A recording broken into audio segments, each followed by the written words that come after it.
Hello साथियों, नमस्कार। आप देख रहे हैं आपका अपना YouTube channel D S Mishra official और आपके अपने चैनल पर इस बेहद ही खास वीडियो के साथ आपका हार्दिक स्वागत है। और इस वीडियो में मैं बात करने वाला हूं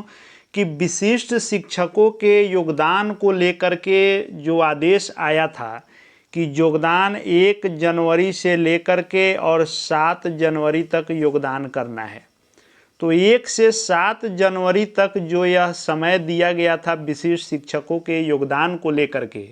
तो उस समय सबसे ज़्यादा ऊहापोह की स्थिति इसी पर मची थी कि 1 जनवरी को योगदान किया जाए कि 2 जनवरी को योगदान किया जाए। और सभी लोग अपने अपने अनुसार इसको परिभाषित करते थे, जिससे शिक्षकों में बहुत बड़ा कन्फ्यूजन क्रिएट हुआ था कि 1 को करने से नुकसान होगा, 2 को करने से फ़ायदा होगा, 2 को करने से नुकसान होगा, 1 को करने से फ़ायदा होगा। ऐसी स्थिति बन गई थी कि सारे विशिष्ट शिक्षक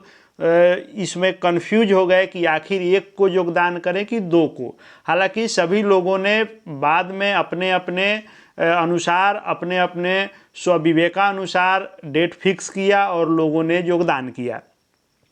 आज के वीडियो में मैं बात करने वाला हूं कि क्या जो योगदान की तिथि है, यानी किन्हीं साथी ने 1 जनवरी को योगदान किया या किन्हीं साथी ने 2 जनवरी को योगदान किया, कुछ साथियों ने 2 जनवरी के बाद भी किया योगदान।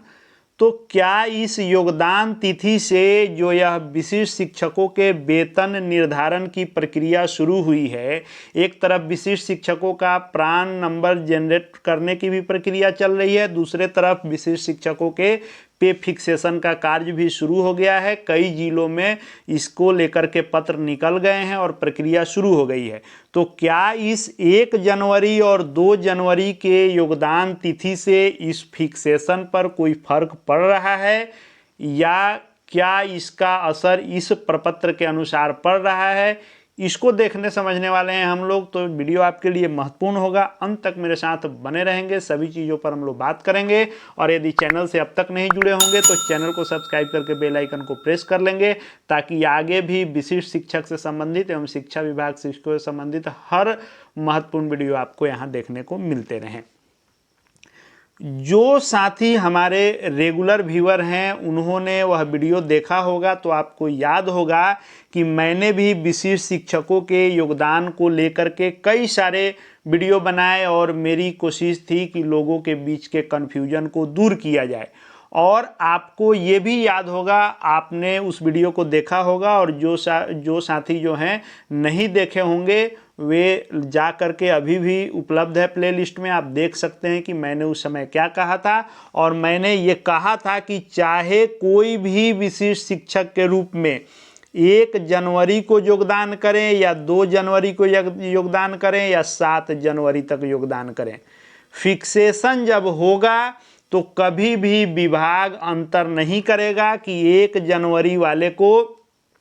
एक इंक्रीमेंट कम मिल जाएगा और 2 जनवरी वाले को एक इंक्रीमेंट ज़्यादा मिल जाएगा, या 7 जनवरी वाले को कुछ और ज़्यादा मिल जाएगा। या ऐसा भी नहीं है कि 1 जनवरी वाले का अगला इंक्रीमेंट जल्दी मिल जाएगा और 2 जनवरी वाले को अगला इंक्रीमेंट बाद में मिलेगा। शिक्षा विभाग ऐसी विसंगति नहीं करना चाहेगा, क्योंकि पूर्व से कई विसंगतियों को अभी तक शिक्षा विभाग झेल रहा है, जिसको लेकर के मैंने स्पष्ट किया था कि आप निश्चिंत होकर के 1 जनवरी को योगदान करें, कोई आपको दिक्कत नहीं आएगी, क्योंकि आपने 31 दिसंबर 2024 तक नियोजित शिक्षक के रूप में कार्य किया है। और 1 जनवरी को भी आप योगदान करने गए तो नियोजित के रूप में ही आप विद्यालय में गए, और 31 दिसंबर 2024 तक आपने 1 वर्ष कार्य किया। उसके बदले आप 1 जनवरी को इस हक के साथ विद्यालय में गए कि आपका एक इंक्रीमेंट लग चुका है। अब इसको हम लोग और क्लियर करते हैं और कन्फ्यूजन को दूर करते हैं। और जिन लोगों ने यह भारी कन्फ्यूजन पैदा किया था कि 1 जनवरी वाले को नुकसान हो जाएगा, 2 जनवरी वाले को फ़ायदा होगा, या 2 वाले को नुकसान 1 वाले को घाटा, वो भी इसको देख समझ लीजिए। यह जो फिक्सेशन का पत्र है यह गोपालगंज का है, लगभग बहुत सारे जिलों में निकलने शुरू हो गए हैं और बाकी जिलों में भी 2-4 दिन में निकल जाएंगे। आप इसके 19 नंबर पॉइंट को पढ़ें और 20 नंबर को पढ़ें। 19 नंबर में लिखा हुआ है कि स्थानीय निकाय शिक्षक के रूप में विशिष्ट शिक्षक के योगदान तिथि को आपका पे जो था वह किस लेवल में था, किस इंडेक्स में था और आपका मूल वेतन कितना था। अब इसका अर्थ क्या हुआ कि सीधा यहाँ से इसको आप समझेंगे तो इसमें विभाग ने क्लियर कर दिया कि आप नियोजित शिक्षक के रूप में विशिष्ट शिक्षक के योगदान की तिथि, अब चाहे आप 1 जनवरी को योगदान किए हों या फिर आप 2 जनवरी को योगदान किए हों, उस योगदान तिथि को आपका क्या लेवल था, क्या इंडेक्स था पेमेंट का और मूल वेतन कितना था। यानी योगदान तिथि 1 तारीख को, तो जब आप 1 जनवरी को योगदान करने गए तो 1 जनवरी वाले इंक्रीमेंट के साथ आपका कितना मूल वेतन था वह यहाँ पर आप भरेंगे, किस लेवल में वह था और किस इंडेक्स में था उसको आपको यहाँ पर भरना है। फिर आप 20 नंबर इस पॉइंट को पढ़ेंगे तो 20 नंबर पॉइंट में लिखा हुआ है साफ साफ कि विशिष्ट शिक्षक नियमावली 2023 और संशोधित नियमावली 2024 के फिटमेंट मैट्रिक्स जो अनुलग्नक क है, यानी वह जो मैट्रिक्स टेबल है फिटमेंट वाला, उसके अनुसार योगदान तिथि को अब 1 को किए हों या 2 को किए हों या 7 तक किए हों, को निर्धारित लेवल 2, 3, 5, 6 को में आपका किस इंडेक्स में बनेगा और आपका मूल वेतन कितना होगा। यानी इसमें यह क्लियर कर दिया गया कि चाहे आप 1 को करें या 2 को करें, योगदान तिथि को कितना था, तो 1 को भी जिन साथियों ने योगदान किया तो 1 जनवरी को भी आपका 1 इंक्रीमेंट के साथ जो मूल वेतन था वह यहाँ भराएगा, या फिर जो 2 को भी किए होंगे तो उतना ही होगा, 1 वाले को भी इंक्रीमेंट मिला, 2 वाले को ही भी मिला, तो सबका एक समान ही होगा। यानी दिसंबर 2024 में जो आपका मूल वेतन था उसमें 1 इंक्रीमेंट आगे जो होगा वह आपका मूल वेतन हो जाएगा और उसके जो समकक्ष जस्ट ऊपर होगा वह यहाँ विशिष्ट शिक्षक के रूप में मूल वेतन हो जाएगा। पूर्व में भी मैंने कई सारे वीडियो में इसको क्लियर किया है कि कैसे आप अपना मूल वेतन स्वयं से भी जान सकते हैं, और साथ में तुरंत इसके बाद मैं वीडियो लेकर के आ रहा हूं, संभवतः आज ही वह वीडियो आपको देखने को मिलेगा। एग्जैक्ट उसमें 2003 से लेकर के 2022 तक हर प्रकार के नियोजित शिक्षक जो विशिष्ट शिक्षक बने हैं किनका कितना यहाँ योगदान तिथि विशिष्ट शिक्षक के रूप में नियोजित के रूप में अंतिम मूल वेतन कितना होगा और योगदान तिथि के दिन विशिष्ट शिक्षक के रूप में मूल वेतन कितना होगा उसका एग्जैक्ट चार्ट लेकर के आ रहा हूँ। तुरंत वह वीडियो आपको देखने को मिलेगा, बस चैनल से जुड़े रहेंगे। चैनल को यदि अब तक नहीं सब्सक्राइब किए होंगे तो चैनल को सब्सक्राइब करके बेल आइकन को प्रेस कर लेंगे, क्योंकि शिक्षा विभाग के हर महत्वपूर्ण वीडियो यहाँ आपको ऑथेंटिक विश्वसनीय तरीके से मिलते रहेंगे। अब आप अगला पत्र देखें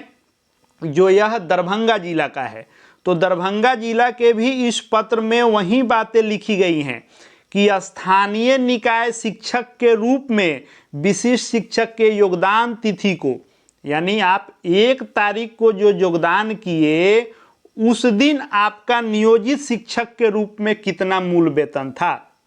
तो 1 जनवरी को जब नियोजित के रूप में मूल वेतन पूछा जाएगा तो आपका 1 इंक्रीमेंट मिलने के बाद क्या मूल वेतन था वह भराएगा और इसके समकक्ष ये भराएगा। यानी अब हर जगह से यही पत्र निकलेंगे, हूबहू कॉपी पत्र निकलेंगे इसके, और इसी अनुसार आपका फिक्सेशन होगा और आपको किसी प्रकार का नुकसान नहीं हो रहा है। चाहे आप 1 जनवरी को योगदान किए हो या 2 को किए हो या 7 को किए हो, सबका एक ही मूल वेतन होगा। यदि उनके बहाली की जो नियुक्ति वर्ष है या जो उनका संवर्ग है समान है तो समान होगा, बाकी संवर्ग के अनुसार तो नीचे ऊपर होगा ही, लेकिन डेट के अनुसार किसी प्रकार का अंतर नहीं होगा। चाहे 1 को किए हो या 2 को किए हो या 7 को किए हो, सबका एक समान होगा, किसी को किसी प्रकार का नुकसान नहीं होने जा रहा है। अगले वीडियो के रूप में हम लोग पूरा एग्जैक्ट देखेंगे कि किसका कितना किस जगह पर क्या भराएगा, और उसके साथ ही हर प्रकार के वीडियो आपको यहाँ देखने को मिलते रहेंगे। जैसा कि मैंने कहा, चैनल से जुड़े रहें। बस शिक्षा विभाग के किसी भी खबर के लिए, महत्वपूर्ण वीडियो के लिए आपको कहीं और जाने की आवश्यकता नहीं पड़ेगी। हर चीज़ें आपको भरोसेमंद तरीके से यहाँ मिलती रहेगी। और साथ ही साथ हमारे Telegram channel DS Mishra official से भी जुड़ जाएंगे। वहाँ शिक्षा विभाग के हर अपडेट, विभाग के PDF इत्यादि मिलते रहेंगे। इस वीडियो को देखने के लिए आपका बहुत बहुत धन्यवाद।